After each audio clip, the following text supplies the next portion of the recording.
Hi, this is Shane Ransal.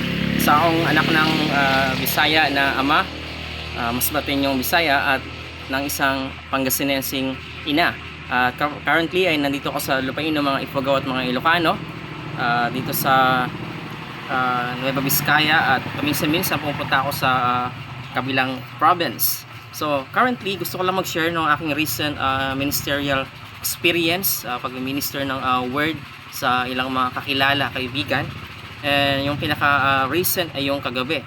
So you will find posted sa one of my pages yung reflection paper na binabalangkas iniisip ko kagabi, and now gusto ko din mag-share para mas mabilis through video.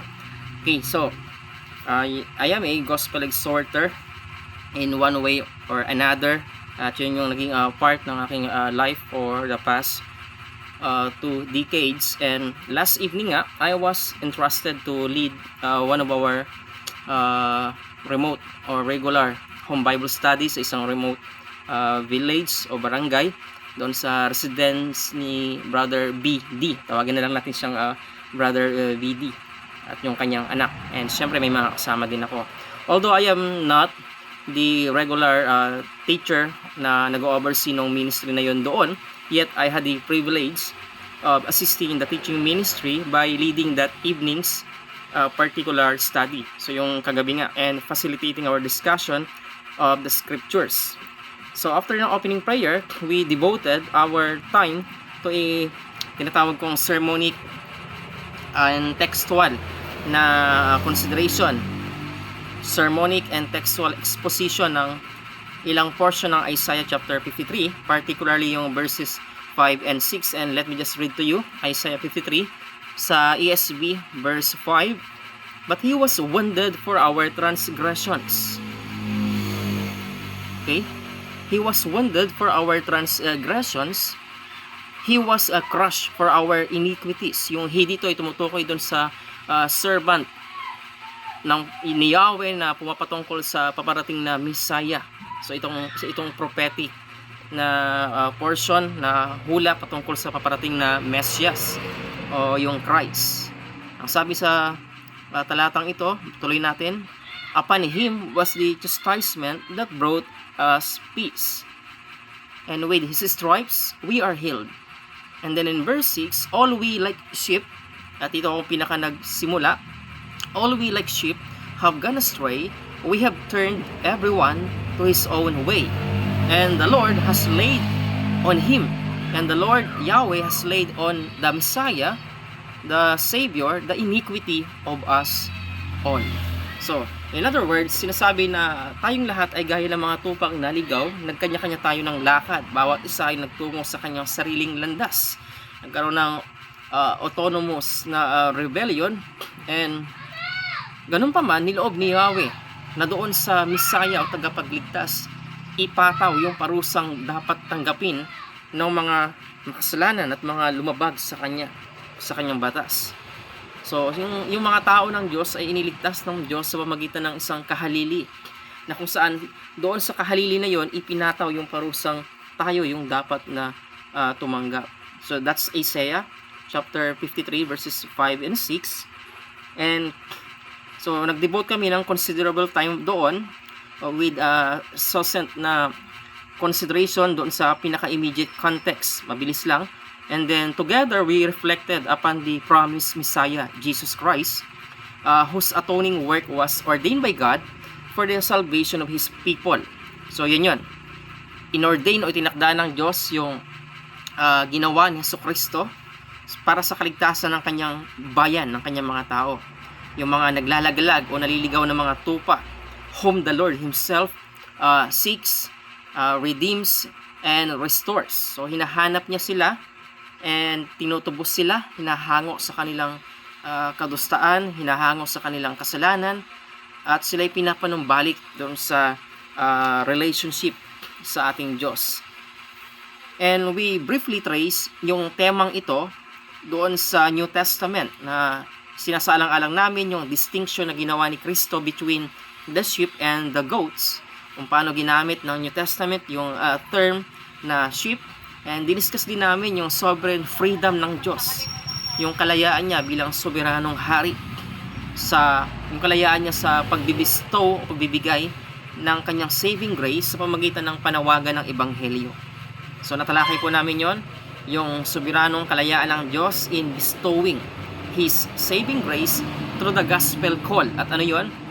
The gospel call is yung repentance and faith.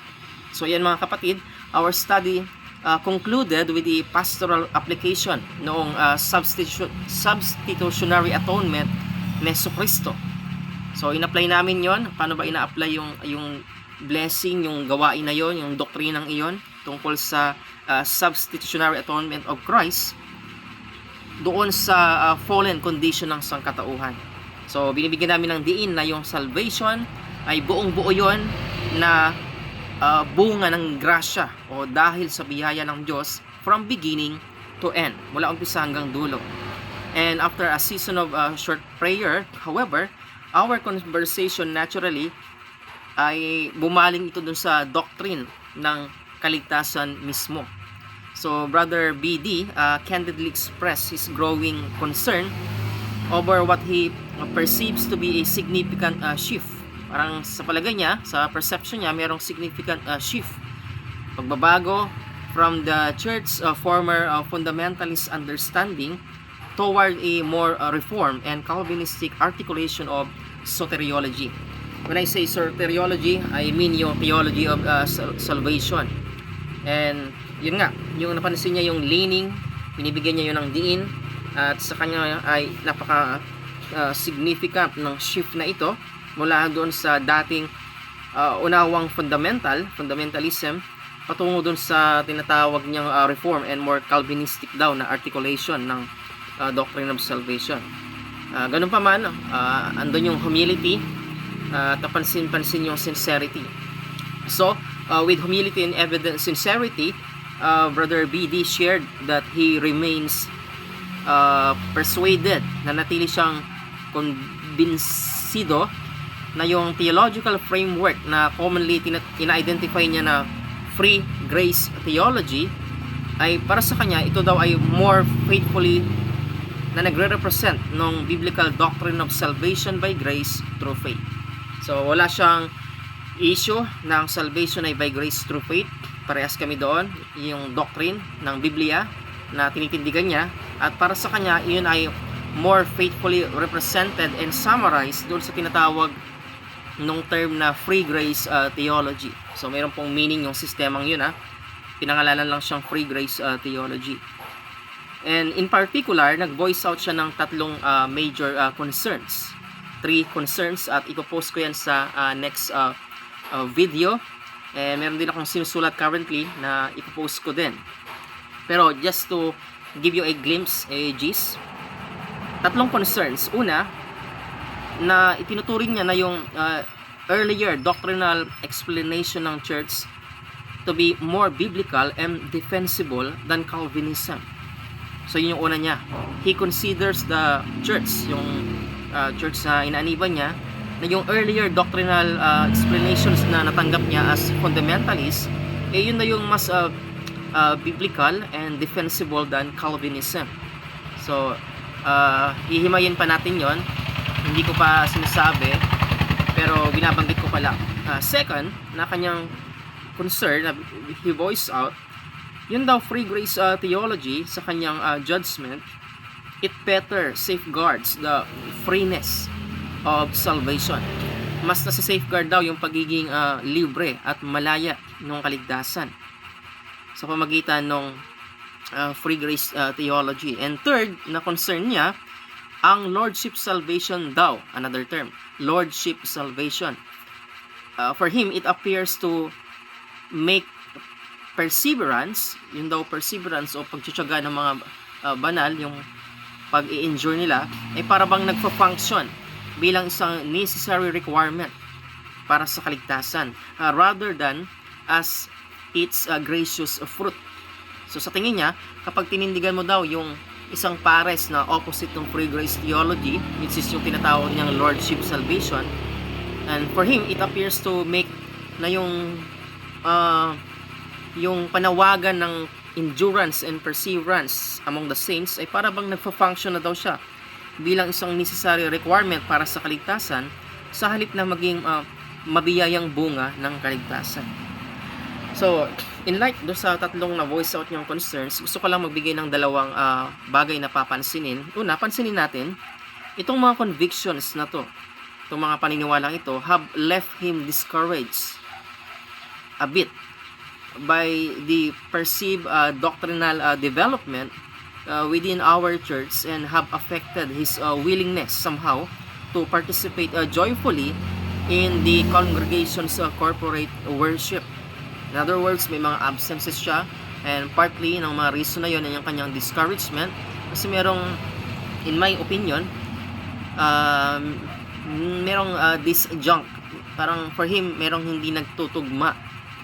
So yung mga convictions na yun ay it has left him discouraged by the perceived doctrinal development within the church, and it has affected his willingness to participate joyfully sa corporate worship ng congregation. Yun yung unang bagay. Ikalawang bagay na gusto kong i-note natin is yung kanyang openness na inihayag, ni-reveal niya yung kanyang concern. So, nire-reveal nito, hindi lang yung theological disagreement, kundi pati yung pastoral reality ng isang kapatid na mayroong struggle, nakikipag-wrestling morally and spiritually gamit yung kanyang conscience. So meron doon na pinapakita na pastoral reality patungkol sa isang brother who is wrestling with his conscience, conviction, at yung kanyang place within the fellowship. Ano ba yung magiging lugar niya sa fellowship kung merong ganitong ori ng pagkakaiba at disagreement? So yung parang pinupush ko sa short video na ito, may mga ganong moments, mga kaibigan, especially sa mga Christian teachers and ministers, na nagpapaalala sa atin na yung theological differences na mga ganito, they are never merely intellectual debates. Hindi lamang po sila mga intellectual na mga argumento at pagtatalo at mga debate. Sa halip, they involve the hearts. Kasama dito ang mga puso. And yung ating budhi o konsensya, maging yung ating spiritual well-being bilang mga tao ni Kristo. So, such moments, again, brothers and sisters, yung mga ganong sandali, it remind us that theological differences are never merely intellectual debates. Rather, they involve yung ating mga hearts, ating mga tinitindigan, at yung ating lugar sa pagiging na kay Kristo, yung ating spiritual na kalusugan. So, pwede nating i-infer na ang mga ito ay nananawagan hindi ng pamimilit o ng suspicion. They call not for coercion nor suspicion, kundi ng patient instruction, matyagang pagtuturo, charitable dialogue, yung pag-uusap na may pag-ibig, may galangan, may pandinig, may katyagaan, at merong shared commitment na hanapin yung katotohanan ng salita ng Diyos habang pinipreserba natin yung pagkakaisa sa Espiritu Santo sa buklod ng kapayapaan. Kasi yan naman yung panawagan ng New Testament, especially sa Ephesians. Binibigyan din doon na may preserve yung unity sa ng Espiritu Santo in the bond of peace. So, last thoughts, gusto kong sabihin, may mga clashes, banggaan ang mga sistema. At yung topic na gagawin mamaya ay may kinalaman sa freedom nitong makapangyarihang biyaya ng Diyos. Yung kalayaan ng Diyos na kaawaan ang gusto niyang kaawaan. At yung binabanggit din sa Romans 9 na pinagmamatigas niya yung ibig niyang pagmatigasin. At yung mga iba-ibang explanation doon. At let's just pass it over for now. Gusto ko lang sabihin na meron lang ilang mga pastoral challenges na mas delicate na siguro kaysa dito sa pag-shepherd ng isang congregation na kung saan may mga earnest Christians na nag-iiba sila, meron silang significant differences over theological questions. Hindi mo naman maasahan na sa lahat ng puntos ay magkakatulad kayo. meron din talagang mga pagkakaiba, di po ba? And yun nga, yung ating ongoing na discussion between Lordship Salvation and yung Free Grace Theology. May kaibigan ako humahawak ng Free Grace Theology, Sister Maningas Christine. Ito yung nagpapakita ng tensyon na sinasabi ko kanina. This illustrates the tension, yung mga ganitong theological questions and differences. Now, while yung issue ay nagdadala talaga ng direkta na usapin tungkol sa pagkaunawa natin sa conversion, pagkaunawa natin sa assurance of salvation, and maging sa paksa ng discipleship.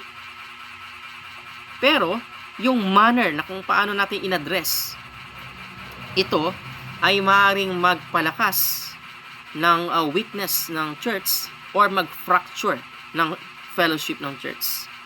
Okay? So, ulitin ko. While the issue bears directly upon one's understanding of conversion assurance and discipleship, yet the manner in which it is addressed may either strengthen yung witness ng church or it may fracture, mabasag, masira yung fellowship nito. So, this study na ginagawa natin, hindi to academical lang, no? Kundi sinisik nito na galugarin or explore yung kung ang congregation ba ay kaya niyang manatiling steadfast, magpatuloy ng walang maliw sa kanyang biblical conviction, and whether pastors or elders or ministers may faithfully uphold their doctrinal convictions while patiently leading those who have not yet embraced them. So sabay po yun, niyayakap mo yung mga tao na umiiba sa iyo at hindi pa nila niyayakap yung convictions mo, pero at the same time very meaningful sa iyo yung bagay na yon, at mabigat sa iyo yung bagay na yon, at lubhang tinitindigan mo yun. Okay? So ini-explore natin dito kung whether ang isang kongregasyon ay mananatili ba na steadfast, walang maliw sa kanyang kung saan siya na kumbinsi, na tinitindigan niya na turo ng Biblia, nang hindi nauuwi doon sa mga unnecessary division. At sa halip, dito rin naman sa challenge yung mga grace virtue ng patience. Kung matapat ba nating panghawakan yung ating mga tinitindigan, samantalang matyaga din natin na inaakay, nililid, tinuturuan, ginagabayan yung mga hindi pa yumakap dun sa ating itinuturong mga important issues and important teachings. Now, lastly, yung situation na din-describe ko, hindi po siya uncommon dito sa mga evangelical churches. When I say evangelical, I mean gospel churches, biblical churches. Hindi siya uncommon, it is rather common. Okay? Kasi ito ay nagre-raise ng isang importanteng pastoral question. And ito yon. Must every doctrinal disagreement become a test of fellowship? Kinakailangan ba na yung bawat doctrinal na hindi pagkakasang-ayon ay magiging isang panubok sa fellowship? Or are there some disagreements that can be borne with, pwede nating pasanin, borne with patience for the sake of the church peace, alang-alang sa peace o kapayapaan ng iglesia? Meron bang ilang mga disagreements na kaya nating palagpasin, tanggapin, pasanin, i-carry kahit hindi tayo sumasang-ayon sa iba, kundi alang-alang sa kapayapaan ng iglesia? So yun, nire-relate ko yung aking recent na experience, and just as our conversation was beginning to unfold na kagabi doon sa isang mas malalim na theological territory, papasukin na namin yung isang mas malalim na usapin. Yung volunteer driver ng kolong-kolong, motorized tricycle, na kasama naming dumating ay nagbigay na siya ng kanyang atensyon. Dadalhin niya na kami pabalik sa church, so he gently called for our attention. It was already time for us to depart. Kailangan namin magpaalam. And reluctantly, kahit hindi pa sana namin gustong tapusin, pero kailangan na naming i-bring yung aming discussion sa temporary pause. Stop muna kami. And I warmly thank Brother BD for his candor, sincerity, and willingness to unbosom. Inihinga niya, inilabas niya yung kanyang convictions with openness. So, klaro, and respect. Magalang siya, hindi naman siya nakikipagdebate. And I assured him that our dialogue was by no means concluded. Hindi pa yun tapos, hindi ko yun tinuldukan, but merely postpone. Kailangan namin i-postpone, and that God willing, we would devote another occasion, Lord willing, kung darating, we would devote another occasion sa isang careful and patient na pag-aaral ng mga usapin na aming na-erase o kanyang ni-erase. And before taking my leave, bago kumalis, I gently reminded Brother BD that while theological convictions deserve earnest examination, totoo naman, kailangan natin ng masigasig na pagsusuri doon sa mga theological convictions, yet I remind him na they must never become a cause for estrangement. Yung parang stranger ka na, parang napahiwalay ka na, yung parang pakiramdam mo hindi ka na belong among brethren.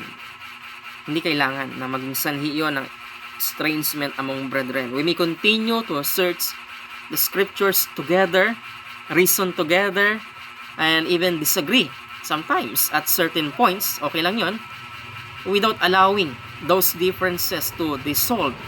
Parang tutunawin niya, mawawala na lang yung ating fellowship kay Kristo. Hindi natin kailangan payagan yun, yung ating fellowship kay Christ, o maka-disturb sa kapayapaan ng iglesia. And so yun na, habang nagtatravel na kami pabalik sa church, yung aking kaisipan ay para siyang nakikipag-race, nakikipag-habulan. So hinahabol ko yung mga idea na pwede kong i-gather at ayusin.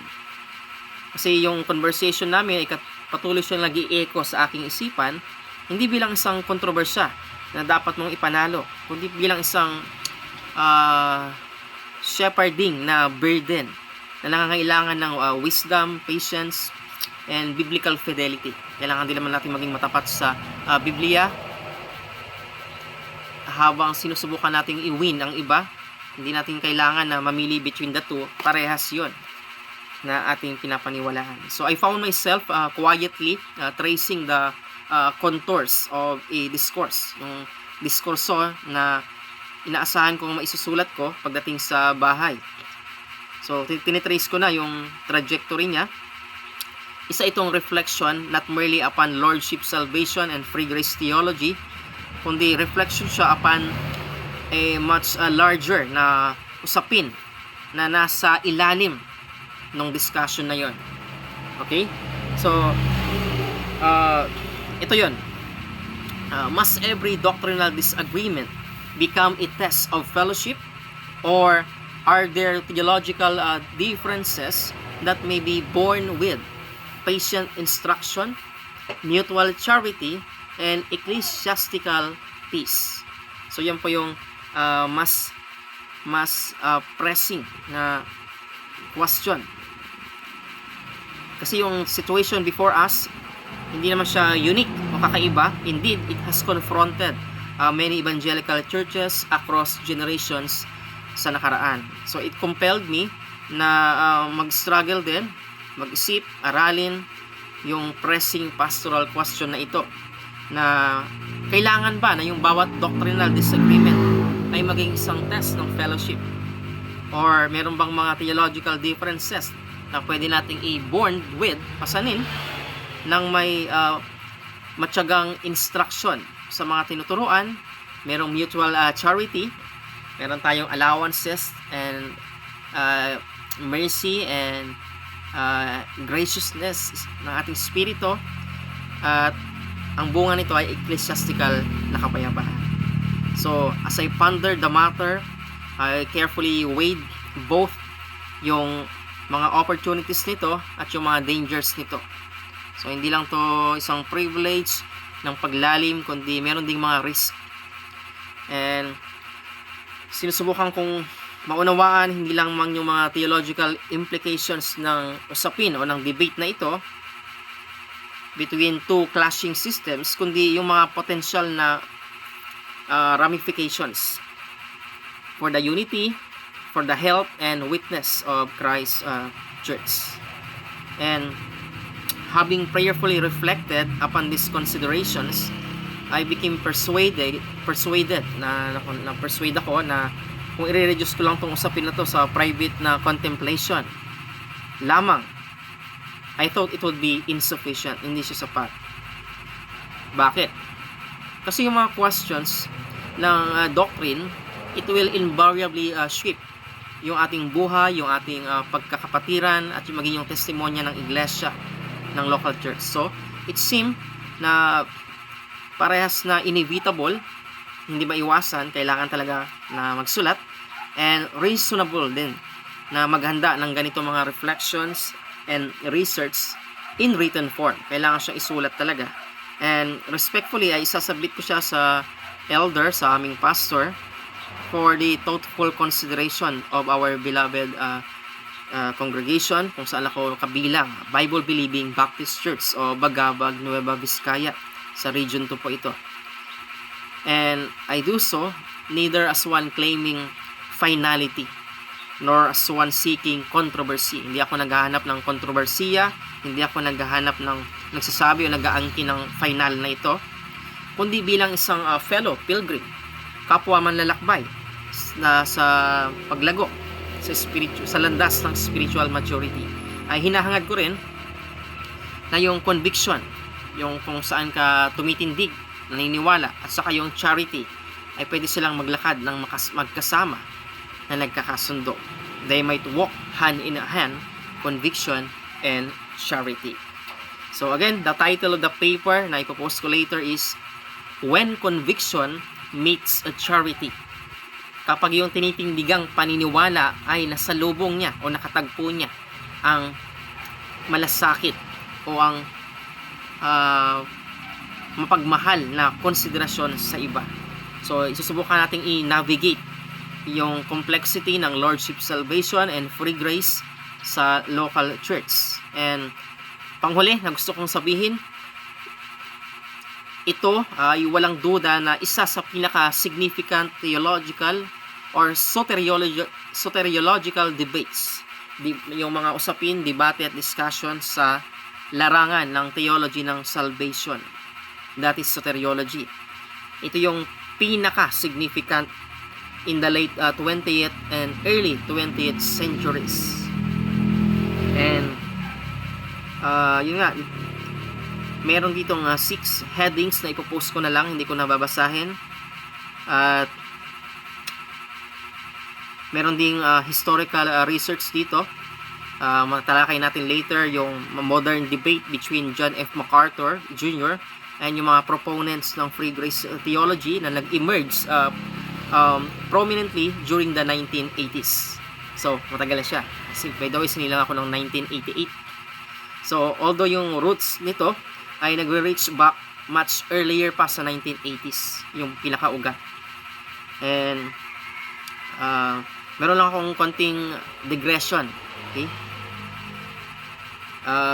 Payagan nyo ako na magbigay ng isang personal aside. Hindi siya masyadong related, but whenever I become immersed in prolonged theological reflection, 30 minutes na pala ako, kapag immerse ako o nakalubog ako sa isang mas humahaba na reflection sa larangan ng theology, I occasionally interrupt myself. So, ini-interrupt ko yung aking sarili sa pamamagitan ng pag-awit. Okay? May reasons para dyan. Okay, so, I occasionally interrupt myself by quietly singing a hymn or 2 hymns before returning to the manuscript. Pagpagod ako at medyo napahaba yung aking pag-iisip at maalala ko, ito nga pala yung diversion ko. So, I am not a singer by talent.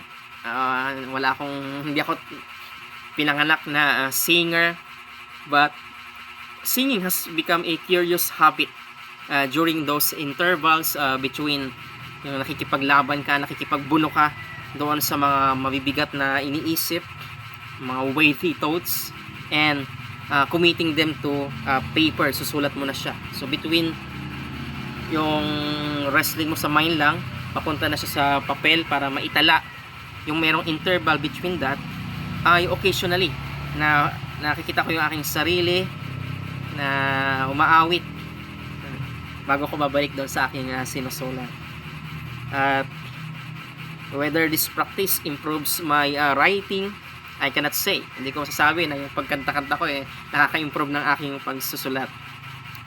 And minsan napapangiti na lang ako pag na-discover ko na merong ganong bagay na hindi naman siguro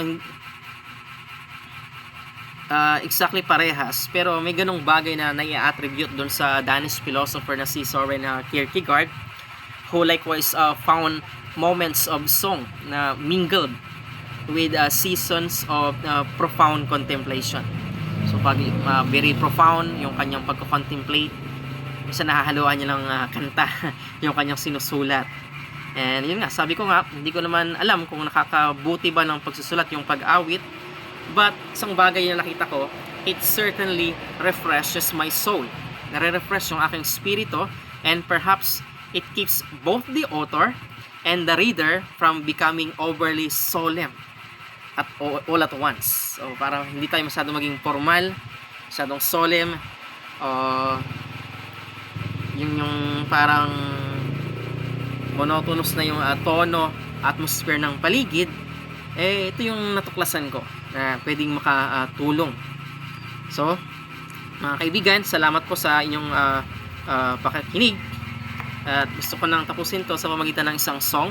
So 30-second minutes, hopefully conclude natin to. Share ko lang tong isang verse at isang chorus. Ito po siya.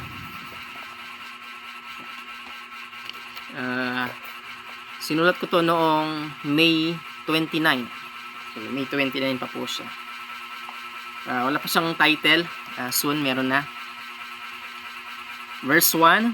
The truth of God from heaven shines, His glory seen in earth and skies. The truth of God from heaven shines, His glory seen in earth and skies. Through all the works His hand has made, His power and nature stand displayed. Yet fallen hearts refuse the light and turn from truth revealed so bright. They hide the truth they clearly see and walk in dark idolatry. Yung chorus niya, O truth of God, so clear, so sure, through all creation shining pure, yet blinded hearts will turn away and choose the idols made of clay. O truth of God, so clear and so sure, through all creation shining pure, yet blinded hearts will turn away and choose the idols made of clay. Yung second stanza, naayos ko pa, pero pwede na rin siguro itong kantahin. They knew the Lord, whose works proclaim His endless power and holy name. Yet gratitude they would not bring, nor bow before their righteous King. Their thoughts grow vain, their wisdom pride, and darker still their hearts inside. Though claiming wisdom in their sight, they wander deeper into night. The truth of God none can escape, displayed through all creation's shape. Yet hardened hearts in pride will flee from Him who reigns eternally. O truth of God, So clear, so sure, through all creation, shining pure. Yet blinded hearts will turn away and choose the idols made of clay. This composition was sung in the tune of The Love of God. Kung alam niyo yung song na yon, The Love of God, yun po yung tono na hiniram ko para awitin po ito.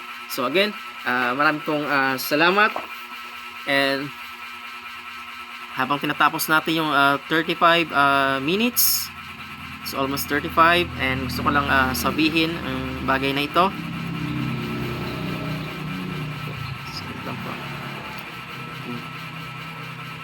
Sabi ko nga kanina, I am not a singer by talent. I don't believe na I have any singing talent, but I am a singer kasi hindi naman nagrereklamo yung lugar o yung CR kung saan ako kumakanta. Walang nagpa-file ng complaint kahit dito sa room. And I am a singer, of course, by grace, not by performance. And I am a singer mostly kasi magagalang naman yung mga kapatiran na nakakapakinig. Hindi naman nila sinasabi na tumigil ka na. Ayan. So, ibig sabihin, baka okay lang sa kanila. And sabi ng scripture, make a joyful noise. Not necessarily nagagawa ka ng melodious na tono. So, I am a singer, but because scripture commands me to make a joyful noise. And lastly, hindi man ako singer by talent. Alam ko na wala akong singing talent, pero kumakanta pa rin ako in the same way na yung, alam niyo, yung instant coffee na lumalabas sa mga bendo machine. Di ba, pag lumabas siya, kape pa rin naman yun. Maaaring hindi siya kasing sarap ng ibang mga brewed coffee, pero kape pa rin. So, in the same way, hindi man kasing sarap sa pandinig ng iba yung boses ko, ay boses pa rin yan. And actually, pag kumakanta ako, nauna kasing dumarating yung confidence bago dumating yung boses. Mga several minutes ahead, ando na yung confidence eh. Pero maya-maya pa dumarating yung medyo okay na boses. And lastly, dalawang bagay pa na pwede kong sabihin siguro is singer ako according to me. Pero yung mga nakikinig, mga nanonood, hindi naman sila nakukonvince. At least the Lord listens to the heart, while everyone else is they're trying na makasurvive do sa mga notes na ginagamit. So, alam ng Panginoon yung nasa aking puso, kahit pa yung sinasabi ng iba na sana matapos ka ng kumanta, at least nagsusurvive sila. So, yan lang po. Salamat sa inyong pagtangkilik sa ating mga reflections, and God bless po.